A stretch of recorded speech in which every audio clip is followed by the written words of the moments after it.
उनकी सेवा में रहो। कभी प्रपंच की बातें, कभी प्रतिष्ठा का चिंतन, कभी नाना प्रकार के मान सम्मान का चिंतन, ये घुसने ना पावे हृदय में। बहुत सावधान रहना चाहिए साधक को। ऐसी बातें देखो मत, ऐसी बातें सुनो मत जिससे तुम्हारा हृदय उद्विग्न होकर प्रभु का चिंतन छोड़ दे। बंद करो अभी। अन्य लोगों के संग का त्याग कर दो, जो भगवत विमुख वार्ता करते हैं, संत निंदा करते हैं, दूसरों की निंदा करते हैं। कुछ हाथ नहीं लगता, ये लोग दुर्गति को प्राप्त होने वाले हैं। भक्तन निंदा अति बुरी भूल करे जिन कोय, किए सुकृत बहु जन्म के छिन में दारे खोए। पर निंदा के किए ते नहीं, आवत नहीं कछुआत, मूर्ख पर्वत पाप को ले चल अपने साथ। तो अलम कश्यापि संगत्या, ऐसा संग मत करो जिनके पास बैठने से भक्त निंदा, जन निंदा, भगवत निंदा हो। ऐसे से दूर रहो। अलम, बंद कर दो ऐसे लोगों का संग। रात दिन हम श्यामा श्याम का नाम जप करेंगे, श्यामा श्याम के लीला गुण गाएंगे, श्यामा श्याम के ही धाम का शोभा का चिंतन करेंगे। जब तुम अपना जीवन श्यामा श्याम के चरणों में न्यौछावर कर दोगे तो पूरा भार श्यामा श्याम ले लेंगे। उसके अंदर दृढ़ विश्वास, तो उसके हर समय भगवान की स्फूर्ति होती रहती है। भारी प्रतिकूलता में भी भगवान का सानिध्य अनुभव होता है। वो अनुकूलता में तो भगवान के दुलार को देखता है, लेकिन प्रतिकूलता में भगवान की विशेष कृपा को देखता है। ये संयोग, ये वियोग, संसार की ये द्वंद्वमयी वृत्तियां भक्तों के हृदय में नहीं चुभती। आए की हुज्जत नहीं, गए की तलाश नहीं, क्योंकि नित्य संयोग भगवत स्मृति के प्रभाव से प्रभु का रहता है। शोक, विषाद बहुत ध्यान देने योग्य विषय है। तभी लोगों को ऐसा लगता है कि ऐसा कैसे हो सकता है। भक्त के चरित्रों को जब सुनते तो लगता है ऐसा कैसे हो सकता है, ऐसी परिस्थिति में भी ऐसा कैसे हो सकता है। क्योंकि तुम मानसिक बुद्धि से युक्त हो और वो भागवतिक स्थिति से युक्त है, इसलिए तुम उसको पार पा ही नहीं सकते। जब तुम अपना जीवन श्यामा श्याम के चरणों में समर्पित कर देते हो हृदय से, फिर उनकी कृपा से सब विघ्न दूर हो जाते, एक अपार मस्ती रहती है। नहीं तो शोक, विषाद, दुख, क्लेश, कष्ट, संताप, भय, उद्वेग, ये सदैव सताते रहते हैं। इसी से डिप्रेशन होता है। बार बार नकारात्मक चिंतन, शोक, विषाद, दुख, चिंता, क्लेश, संताप, भय, उद्वेग, यही पूरे मानसिक स्तर को नष्ट कर देते हैं। उत्साहहीन जीवन हो जाता है। जब तुम श्यामा श्याम को समर्पित हो जाते हो तो ये सब प्रवेश भी नहीं करते, एक अपार मस्ती बनी रहती है। अब क्या होगा? श्यामा श्याम जो करेंगे वही होगा। श्यामा श्याम पता नहीं कैसा करें, नहीं, वो सदैव मंगल भवन है, वो जो करते महामंगल होता है। यह निश्चय उपासक के हृदय में आ जाना चाहिए। इसलिए अपना सारा मन, सारी बुद्धि, सारा जीवन, प्रत्येक श्वास प्रभु को अर्पण कर दो। फिर देखो तुम निहाल हो जाओगे। दुख, शोक, विषाद, क्लेश, कष्ट, संताप, भय, उद्वेग, ये उसी को व्यापते हैं जिसने अपने जीवन को प्रभु के चरणों में अर्पित नहीं किया। इसलिए तुम अपना सारा मन, सारी बुद्धि, सारा जीवन, प्रत्येक श्वास केवल प्रभु को अर्पित कर दो। फिर देख लेना श्वास कैसे अर्पित की जाती है, राधा राधा राधा। बुद्धि कैसे अर्पित की जाती है, एकमात्र निश्चय कि भगवत सुख ही सुख है। ये जागतिक सुख सुख नहीं, ये दुख है, ये ऐसा दलदल है जिससे आप तक कोई नहीं निकल पाया। सारा मन, हम मन से केवल प्रभु का मनन करें। बार बार मन को संसार से हटा के नाम में, रूप में, लीला में, धाम में लगाएं। बहुत प्रसन्नता हो जाती है उस उपासक के हृदय में जो अपना मन बुद्धि प्रभु के चरणों में अर्पित कर देता है। भगवान ने तो इसको बहुत उत्तम स्थिति बताया है कि मेरे से कभी वो अलग हो ही नहीं सकता यदि मन बुद्धि अर्पित कर दिया। मयि एव मन आधत्स्व मयि बुद्धिम निवेशय, तो निवश्य मयि एव अत ऊर्ध्वम न संशया। बिल्कुल संशय नहीं, वो मेरे में ही निवास करेगा जिसने मन और बुद्धि अपनी मेरे में अर्पित कर दी। बहुत प्रसन्नता रहेगी उस उपासक के जीवन में जो अपने आप को मन बुद्धि सहित प्रभु के चरणों में समर्पित कर दिया है। भगवान का आश्रय लेने वाले की पहचान है हर परिस्थिति में प्रसन्न रहना। देखो आप भगवद आश्रित हो कि नहीं। देखो अनुकूल परिस्थिति में तो सब प्रसन्न रहना, लेकिन प्रतिकूल परिस्थिति में प्रसन्न रहना यह भगवान के भक्तों का लक्षण है। हर परिस्थिति में प्रसन्न रहना यह भगवान के भक्तों का लक्षण है। आनंदगन भगवान का आश्रय मिलते ही आनंद छा जाता है हृदय में। उनके पास आनंद का अभाव होता ही नहीं है।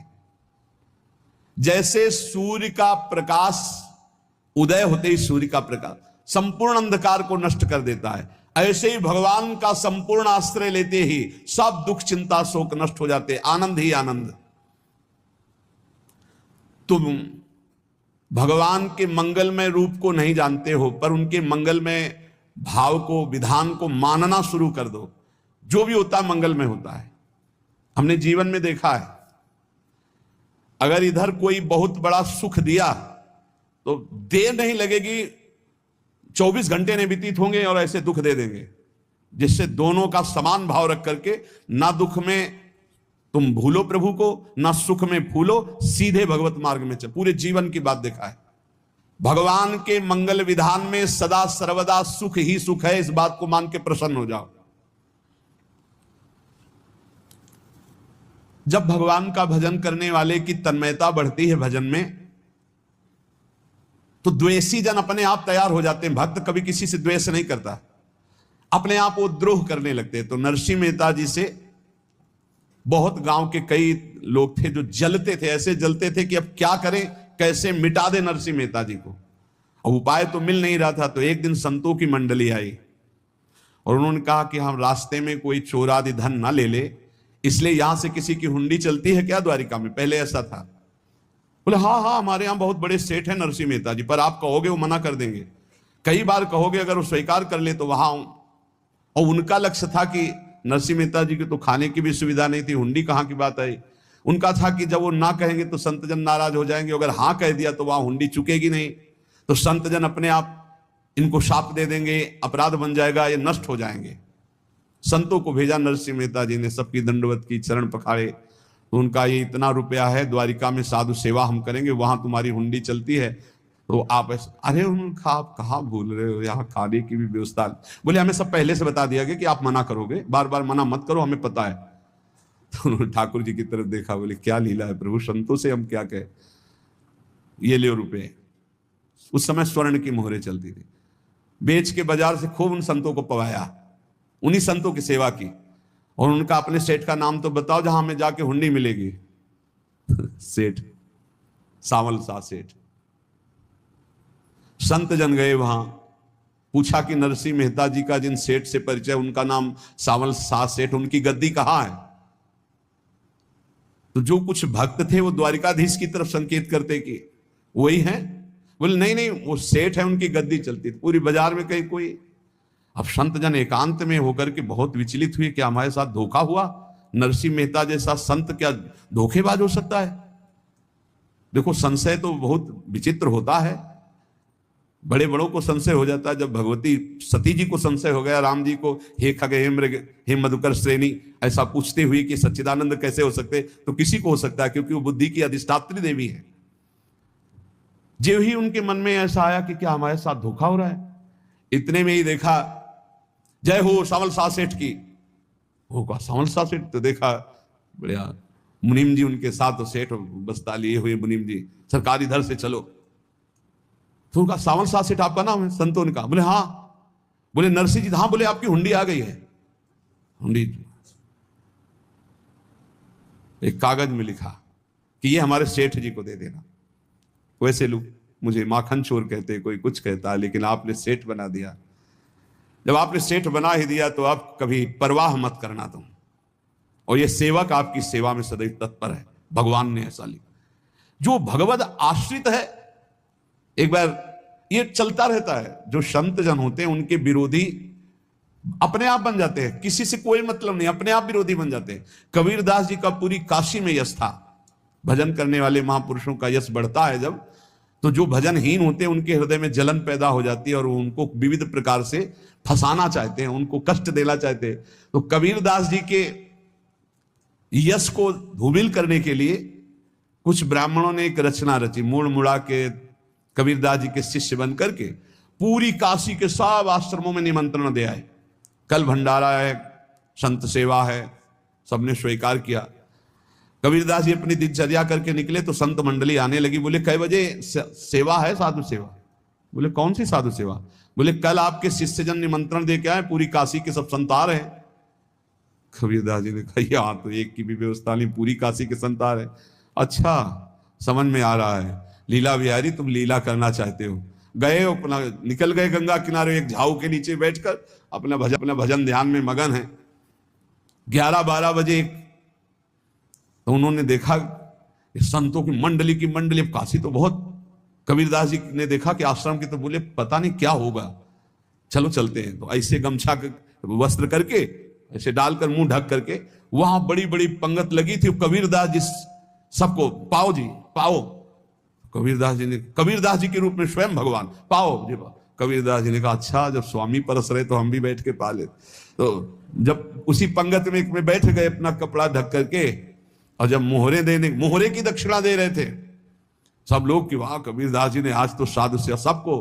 जब कबीरदास जी के सामने आए तो ऐसे मुंह ढके, बोले देखो जो मेरा होता है उसे मुंह छुपाना नहीं पड़ता, मुंह ढकला नहीं पड़ता। लो दक्षिणा, तुम भी दक्षिणा लो। कबीरदास जी को कबीरदास जी दक्षिणा दे रहे, वो कबीरदास जी है भगवान, और ये पाले वाले कबीरदास जी है भगवान के जन। कभी भगवान अपने, अरे जमाने जोर लगा ले, कितना जोर लगाएगा, भक्त और भगवान का झंडा कभी न झुकने पाएगा। बिल्कुल चिंता, शोक, भय, उद्वेग रहित जीवन भगवद आश्रित। तुम भगवान के मंगल विधान में सदा सर्वदा प्रसन्न रहो। अब ये विचार कर लो कि भगवान जो करेंगे तुम्हारा मंगल करेंगे। अब थोड़ा ऐसा बीच में लगता है कि अमंगल हो रहा है क्या, लेकिन पक्का समझो बहुत बड़ा मंगल उनका विधान होता है। बहुत ही उत्तम मंगल होता है भगवान के शरणागत का। भगवान हमारे विचारों वाले नहीं हैं, हमारे विचार प्राकृतिक है, भगवान के विचार चिदानंदमय हैं। वो अपने विचार से हमारा मंगल करते हो, हम अपने विचार से मंगल चाहते हैं। भगवान के विचार से मंगल ही हमारा होगा, इसलिए कभी हमको चिंता शोक भय नहीं करना चाहिए। भगवान की ओर से कभी तुम्हारे लिए ऐसा विधान नहीं होगा कि तुम दुखी हो जाओ, बस तुम्हारी सोच हो सकती है, उसका परिणाम बहुत मंगल होगा। जगत की ओर से निराश हो जाओ, किसी से आशा मत रखो, फिर आप देखो आपका जीवन कैसा आनंद में व्यतीत होता है। ये जो जगत की आशा है यही दुख प्रदान करती है। सच्ची जगत की आशा ही दुख प्रदान करती है। अगर जगत से कोई संबंध न रखा जाए और भगवत भाव में रहकर तो बहुत अच्छा जीवन चलेगा। अपने कर्तव्य का पालन करो, परिवार को भगवत स्वरूप मानकर पोषण करो, किसी से कोई संबंध मत रखो, कोई आशा मत रखो। यही अध्यात्म सिखाता है। अपने आप भगवत स्वरूप, सबका व्यवहार मंगलमय और आपका जीवन मंगलमय। अपने घर में ऐसे रहो जैसे किसी अतिथि के घर में रह जाता है। चलना है, यहां से जाना है। कौन रहता है अपने घर में अतिथि की भांति? भगवान का भक्त। जाना है यहां से, अपनी प्रिया प्रीतम के पास जाना। ये हमारा घर नहीं है, यहां तो हम समय व्यतीत कर रहे हैं, अपनी आयु व्यतीत कर रहे हैं भगवत आराधना करते हुए। हमें जाना है प्रिया प्रीतम के पास। वास्तविक घर भगवान का धाम है हमारा, वास्तविक घर वाले प्रभु हैं हमारे। जो नित्य सच्चिदानंद भगवान के चरणों में अपने चित्त को समर्पित करता रहता है, उसको यह अनुभव होने लगता है कि बड़ी कृपा है हमारे ऊपर, भगवान की बड़ी कृपा है हमारे ऊपर। सर्वसमर्थ परम सुहृद भगवान ऐसे भक्त के ऊपर हर समय वरद हस्त रखे रहते हैं। ये केवल प्रवचन नहीं, सच्ची बात मानिए। ऐसे भगवान का वरद हस्त हर समय रहता है। जब भगवान की छत्र छाया में भक्त अपने को देखता है तो आसपास घोर विपत्तियों का भी समुदाय हो तो भी वो आनंद में मगन रहता है। हर हालत में आनंदित रहना ये भक्त का स्वभाव है। भगवान ऐसे भक्तों को प्यार करते हैं जैसे कछुआ अपने अंडे को बाहर रखियावे और रात दिन उसका चिंतन करे। जब भक्त भगवान को समर्पित होता है तो भगवान रात दिन उसकी ऐसे चिंतन सुरक्षा करते हैं। अब है ये दैवी संपदा का पहला गुण है, ये भगवान के शरणागत पर जागृत हो जाता है। वो भयभीत नहीं होता, किसी भी उससे भयभीत नहीं होता। यही डर ही डरप हरिवंश हित जिनो भ्रमय गुण सलील पर, इस डर से डरते रहना चाहिए कहीं गुण रूपी पानी में फिसल न जाए, नहीं तो गलती हो सकती है। साधक सावधान रहे। ये अभय दैवी संपदा का सबसे बड़ा गुण है। जो भयहारी भगवान की शरण में आ जाता है तो उसके अंदर ये अभय प्रकट हो जाता है।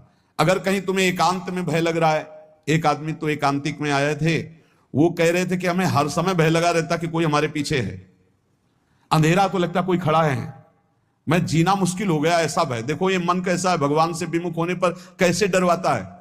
वो कह रहे हर समय मुझे डर लगा रहता है, कोई सामने खड़ा है, कोई पीछे खड़ा है, ऐसा भय लगने लगता है। और जब भगवान की शरण में आ जाते हैं तो ये अभय स्थिति हृदय में जागृत हो जाती है। कोई भी भय आसपास आ ही नहीं सकता, यहां तक कि नरक का भी भय खत्म हो जाता है जो भगवान की शरण में है। महापापी भी पुण्यात्मा महान भक्तों के समान वो उत्तम गति को प्राप्त हो जाता है जो भगवान की शरण में हो जाता है। पर ये जो भोगों का आश्रय लिए हुए हैं, मनमानी आचरण कर रहे हैं, ये कभी उस अभय को जान ही नहीं सकते कि अभय पद है क्या। इनको तो कदम कदम पर शोक, भय और दुख की प्राप्ति होगी। कोई बचा नहीं सकता जो भोगों में लगे हैं, मनमानी आचरण कर रहे हैं। अगर निर्भय होना चाहते हो, परम सुखी होना चाहते हो, तो भगवान के शरणागत हो जाओ। सारे जगत को अभय दान देने वाले भगवान है। भगवान का एक प्रण है, ममपन शरणागत भयहारी। जो मेरी शरण में आ गया उसके भय का मैं नाश कर देता हूं। साधना में अवस्था मन की मानी जाती है कि आप कितने अच्छे साधक हैं। यदि आपका मन भगवदाकार है, हर समय भगवत चिंतन चल रहा है, आपके स्वप्न भागवतिक आ रहे हैं, आपके विचार भागवतिक हैं, तो आपकी अच्छी साधना हो रही है। और यदि आपके स्वप्न गंदे आ रहे हैं, क्योंकि स्वप्न में मन का ही सारा खेल होता है, और आपकी चिंतन वृत्ति वासनात्मक चल रही, तो अभी साधना का प्रभाव मन पे नहीं पड़ा है। जिसका मन हर समय भगवत चिंतन करता रहता है वो जीते जी जीवन मुक्त हो जाता, अनुभव होता है। जैसे किसी ने कहा कि हमें कैसे पता चलेगा कि हमारा काम हो गया है, तो जैसे आप भोजन पा लेते हैं तो किसी दूसरे से गारंटी थोड़ी लेनी होती कि हम छक गए हैं क्या, आप जरा बताना हम छक गए हैं क्या। नहीं, अपने हृदय में आ जाता है कि अब मैं तृप्त हो गया। ऐसे ही अपने हृदय में आ जाता है कि मेरा काम हो गया, अब मेरा जन्म नहीं होगा। ये हृदय में आ जाता है, अपने आप अनुभव में आ जाता है। जब स्वरूप बोध होता है तो किसी और से सलाह थोड़ी लेनी होती है, वो अपने आप अनुभव में आ जाता है। हां, यदि गुरुदेव का वर्ण नहीं किया है तो फिर आपको किसी न किसी गुरु से प्रमाणित करवाना पड़ेगा। और अगर गुरुदेव का वर्ण किया है तो वही मंत्र, वही नाम, वही गुरु शरणागति आपको अंदर से पुष्ट कर देगी कि आपका काम हो गया है। विषय चिंतन करता हुआ मन विषय आसक्ति को प्राप्त होता है। विषय आसक्ति को प्राप्त हुआ मन बार बार जन्म मरण और नरक को प्राप्त होता है। बस ये विषय चिंतन हटाना ही प्रमुख कर्तव्य साधना का है। बार बार मन को विषयों से हटा करके प्रभु के नाम में लगाओ, प्रभु के रूप में लगाओ, प्रभु की लीला में लगाओ। जहां भगवान प्रकट होते हैं वहां परमानंद की बाढ़ आती है। पर ये ध्यान रखें, गुलाब का फूल कांटों में खिलता है, उसकी सुगंध लेनी, फूल लेना है तो कांटों से बचाकर। ऐसे ही जब आप भगवत चिंतन के लिए चलेंगे तो आपका चिंतन चुराने के लिए माया विविध नाटक करेगी, कांटे फैलाएगी। कोई तुम्हारी निंदा करेगा, कोई अपमान करेगा, कोई उपहास करेगा, तुम्हारी अव्यवस्था हो सकती है, तुम्हारी परिस्थिति बहुत भयावह हो सकती है। इन परिस्थितियों में भी भगवत चिंतन का तार ना टूटने पावे तो आगे गुलाब का फूल है। जैसे कांटे से बचाकर गुलाब का फूल लेते हैं और भगवद अर्पित करके सौरभ का सुख लेते हैं, ऐसे ही भगवान के प्रेमानंद का अनुभव करने के लिए संसार के कांटों से बचना होगा। और खिलेगा यही फूल संसार में ही, मनुष्य देह में, और योनियों में नहीं। भगवत प्राप्ति स्वर्ग में नहीं होगी, इसी मृत्यु लोक में होगी। पहले मन नहीं लगता भगवत चिंतन में, भगवत चिंतन जबरदस्ती करना पड़ता है। भगवत चिंतन जे ही प्रारंभ करोगे ते ही बहुत बाढ़ आ जाएगी पाप चिंतन की। ध्यान दीजिए, बहुत लोग प्रश्न करते रहते हैं कि हम जब भजन में बैठते हैं तो बहुत गंदी बातें आती है, मन बड़ा चंचल होता है, भाग जाता है। ऐसा प्रारंभ में जब कोई भगवत चिंतन प्रारंभ करता है तो उसका मन विषयों में भागता है, गंदी बातों में भागता है। अब लोग कहते पहले तो हमारा चिंतन बढ़िया होता था, अब चिंतन नहीं होता। तो कोई सिद्ध पुरुष थोड़ी हो गए, तुम्हें जबरदस्ती चिंतन करना होगा। जगत के प्राणी में जहां मन जाए तो इसमें भी भगवान, पदार्थ में मन जाए तो उसमें भी भगवान, जहां जहां मन जाए वहां वहां भगवान देखो, या मन को हटाकर नाम मंत्र में लगाओ। ऐसे भगवत स्मृति जागृत की जाती है, बार बार प्रयास करना होता है। कई लोग ये प्रश्न करते हैं कि हमसे बड़े पाप हो गए तो क्या हमें भगवान की प्राप्ति हो जाएगी? तो यहां कह रहे हैं भगवान किसी के पूर्व जीवन को नहीं देखते हैं, वर्तमान के भजन को देखते हैं। पकड़ो इस बात को। अगर वर्तमान में आज आप सुधर गए हो, नाम जप कर रहे हो, तो आप भक्त हो। ये गीता जी में भगवान ने कहा, अपिचेत सुदुराचारो भजते माम अनन्य भाग साधुरेव समन्तव्य सम्यक व्यवसिता। ऐसा बहुत दुराचारी पहले रहा है, बाद में उसके मन में आ गया कि भगवान के सिवा हमारा कोई कल्याण करने वाला नहीं, हमारा कोई नहीं। तो भगवान कहते हैं मैं उसे साधु ही मानता हूं, उसे साधु बना देता हूं। भगवान किसी के पूर्व जीवन को नहीं देखते। बहुत बढ़िया बात है। कल तक हम क्या करते रहे भगवान नहीं देखते, आज क्या कर रहे हो ये देखते हैं। यदि आज आप भजन में लग गए हो, अच्छे आचरण कर रहे हो, तो आपको भगवत प्राप्ति हो जाएगी। भगवान ये नहीं देखते कि पूर्व में पुण्यात्मा रहा है कि पापात्मा रहा है। भगवान वर्तमान में देखते कि मेरा भजन कर रहा है, बस इसी से कल्याण कर देते हैं। पकड़ो इस बात को, तो कभी प्रश्न नहीं उठेगा कि क्या हमको भी भगवत प्राप्ति हो सकती है क्या। हमारा मन यदि श्री भगवान को चाहने लगे तो श्री भगवान हमारे मन में ही आकर बस जाएंगे।